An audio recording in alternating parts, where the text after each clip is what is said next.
That's on it for everybody. Everybody's watching film. When I'm done right there with this, I'm going to take a shower and go watch film. So what time are you arriving back?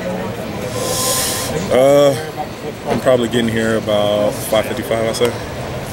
55, not 6? 5:55. Demetrius, what do you anticipate the competition at right guard being like once Brandon Bowen's healthy and back ready to go? You know, it's the best guy for the job. So whoever the coaches feel is the best person in that position, then that's what's best for the room and best for the team.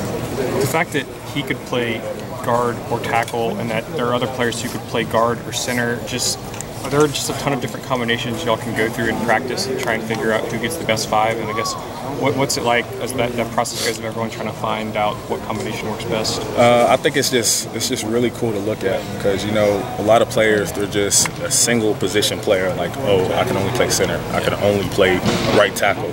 What we try and stress on is whenever your number's called, like, you may be called for right guard, you may have to go to left tackle, you may have to go to... I've played every position on the O-line so far except for center. You just got to be versatile because if you get blessed enough to make it to the NFL, they only travel 7, so you better know your position. Misha, how much is, like, for example, Michael not getting to practice in the spring, at least with you guys on the line, how much does that help the depth come along from a rush standpoint? It helps it a lot because, you know, everybody gets a chance.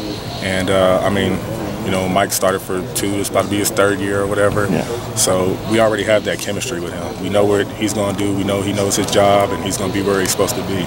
Now it's the people behind him. We have to make sure they know what they're doing. You know, you're one of those guys that we literally saw the light come on from you, for you, especially middle of the year last year and stuff. What is that, when that light comes on, what is it that a young guy or even an older guy figures out? For me, I'd have to say about the light coming on, it wasn't just, oh, I want to win this spot or I hope I don't mess up. I know the guys next to me, they got a plan, they have a vision for what they want the team to be like, and I don't want to let them down. So that was my only mindset. Yeah, that's what Michael says. You know, when he started as a freshman 2 years ago, y'all had basically 5 guys that could play the offensive line that y'all could count on. Now it's as deep as it's been.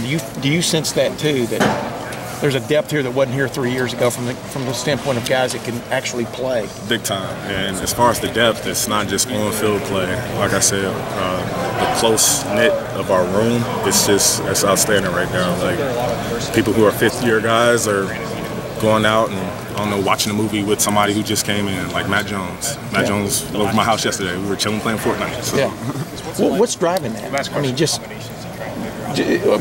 is it just a natural evolution of it? It's just the tone that Coach Meyer, Coach Stud, and Coach Wilson have just put in the program. Like, it's not just older guys versus younger guys or whatever. It's just we need everybody to come together so we can, you know, accomplish our goals. Why can Isaiah Prince be a good left tackle for this team? What'd you say? Why can Isaiah Prince? Why will he be a good left tackle for this team? Because he can do it all.